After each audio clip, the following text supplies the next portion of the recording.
perhitungannya ini untuk volume kalium dikromat, ini untuk yang standarisasi natrium tiosulfat. Untuk volume kalium dikromatnya itu kalian pakai 5 ml, bukan yang 40 ml. Kemudian untuk volume natrium tiosulfat di sini itu merupakan volume rata-rata hasil titrasi. Kemudian untuk normalitas dari kalium dikromat ini, kalian pakai normalitas aktual sesuai dengan masa penimbangan. Kemudian untuk perhitungan yang kadar CO2+ ini kan dalam ppm. Di sini nggak ada yang perlu di note sih. Harusnya kalian udah benar buat masukin data-datanya. Terus untuk yang di standarisasi kalium permanganat ini pakai yang normalitas dari natrium oksalatnya pakai normalitas aktual dari hasil masa penimbangan.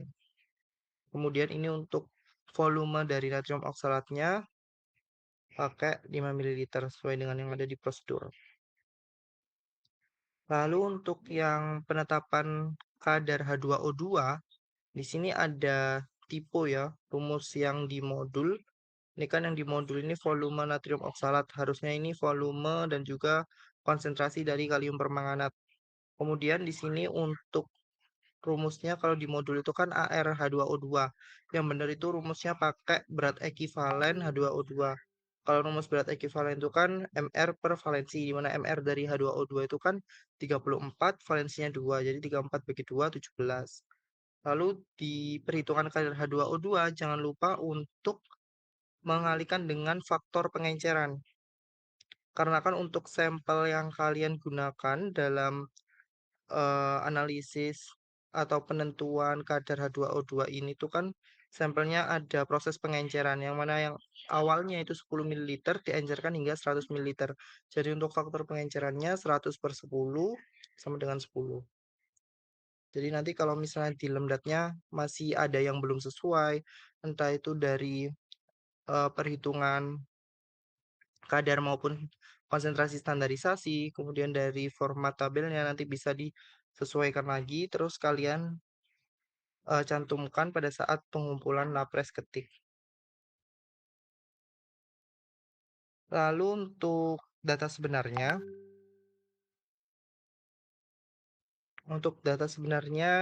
yang pertama dari kadar H2O2. Nah, di sini itu kan kalian pakai produk pembersih vanish ya. Yang mana di dalam vanish sendiri itu kan ada kandungan H2O2.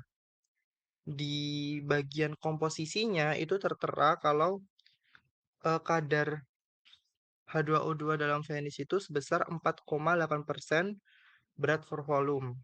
Sehingga di sini kita perlu mengkonversi dari persen berat per volume menjadi ppm.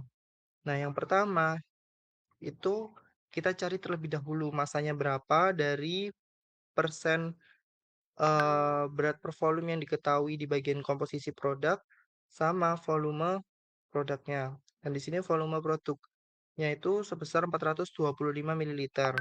Jadi tinggal pindah-pindah ruas aja nanti ketemu masanya itu 20,4 gram. Nah, setelah ketemu masanya, nanti kita ubah menjadi ppm. Nah, ppm itu kan satuannya miligram per liter, sehingga masa 20,4 gram ini dikonversi ke miligram dengan dikalikan 1000. Kemudian untuk volumenya kan 425 ml. Ini nanti dikonversi ke liter, sehingga 425 dibagi 1000. Nah, setelah udah dikonversi, yang bagian masanya dalam miligram dan bagian volumenya dalam liter, kemudian dibagi dan hasilnya itu sebesar 48.000 ppm. Jadi untuk perhitungan galatnya bisa dilengkapi di bagian lemdat dan juga untuk pembahasan yang ada di bab 4.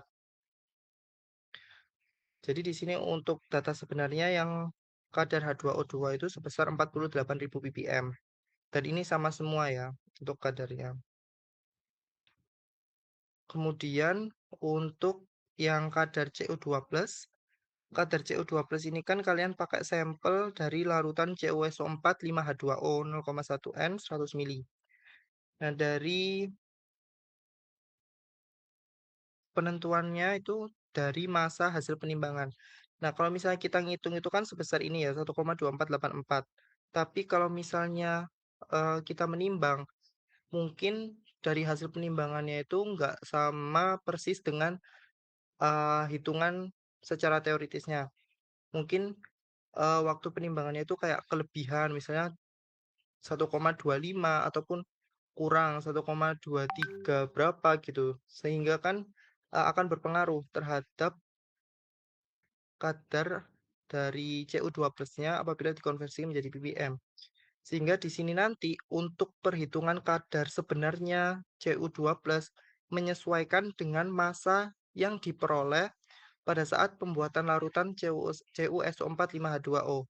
Jadi nanti kalian tanyakan ke grup yang bikin larutan CuSO4 berapa massa yang diperoleh di neraca analitik. Nah, nanti cara konversinya pertama kan kita di sini mencari massa dari Cu-nya, sedangkan larutannya itu CuSO4 sehingga di sini kita perlu membandingkan antara berat molekul dari Cu dengan berat molekul dari CuSO4 5H2O. Ini prinsipnya sama kayak yang faktor gravimetri. Jadi setelah dibandingkan, kemudian dikalikan dengan massa totalnya, massa total hasil penimbangan. Kemudian dari perhitungan ini akan diperoleh massa dari Cu. Setelah diperoleh massa dari Cu, kemudian dikonversi menjadi satuan ppm, sama kayak tadi caranya, dari gram dikonversi ke miligram, kemudian yang volume larutannya kan 100 ml. 100 ml nanti dikonversi ke liter, terus tinggal dibagi aja, terus ketemu untuk kadar ppm-nya berapa.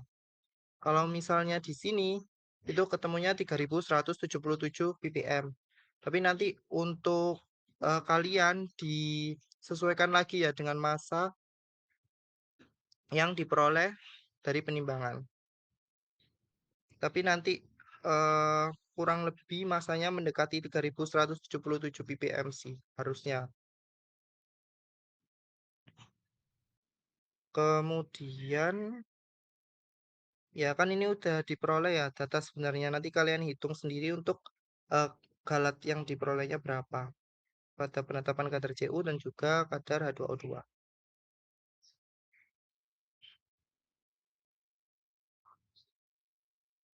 Oke, kemudian kalau dari segi format lapresnya, apakah ada yang dibingungkan?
Sepertinya untuk format lapresnya udah jelas sih.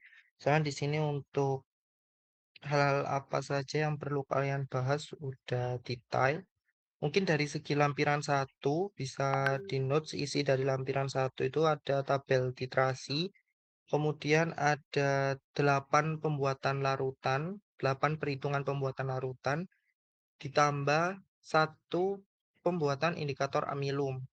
Jadi pada bagian perhitungan pembuatan larutan jangan lupa untuk ditambahkan pembuatan indikator amilum. Kemudian ada dua perhitungan standarisasi, dua perhitungan kadar, dan dua perhitungan persen error. Nah, untuk cara pembuatan indikator amilum, caranya yakni 1 gram tepung kanji dilarutkan dengan air dingin hingga pasta, lalu diencerkan hingga 100 ml dengan aquades panas. Kemudian ditambahkan 3 gram kalium iodida.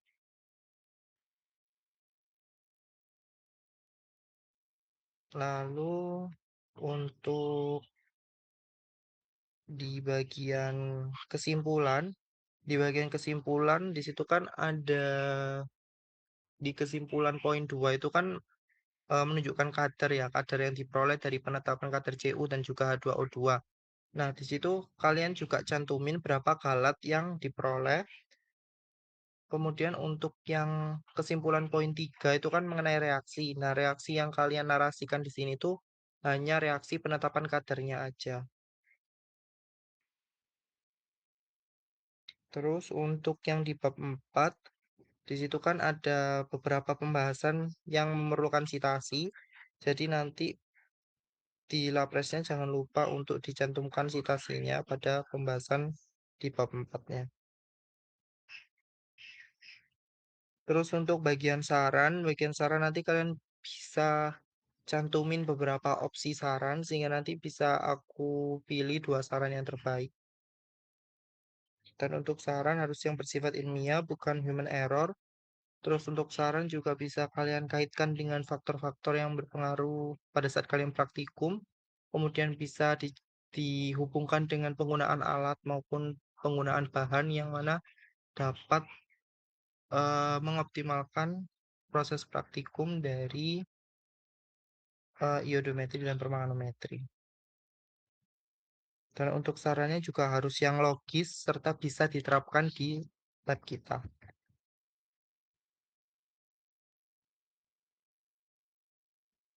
Oke, dari segi format lapres dan juga lembda tadi, apakah ada yang ditanyakan?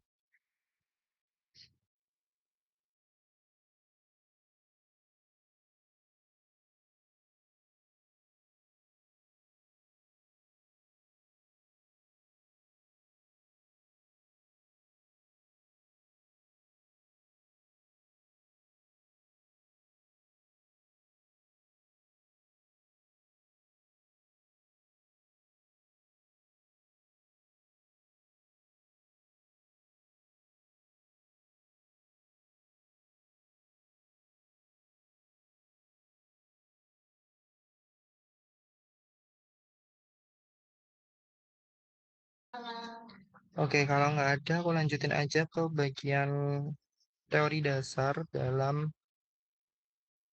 iodometri dan permanometri. Jadi untuk analisis iodometri dan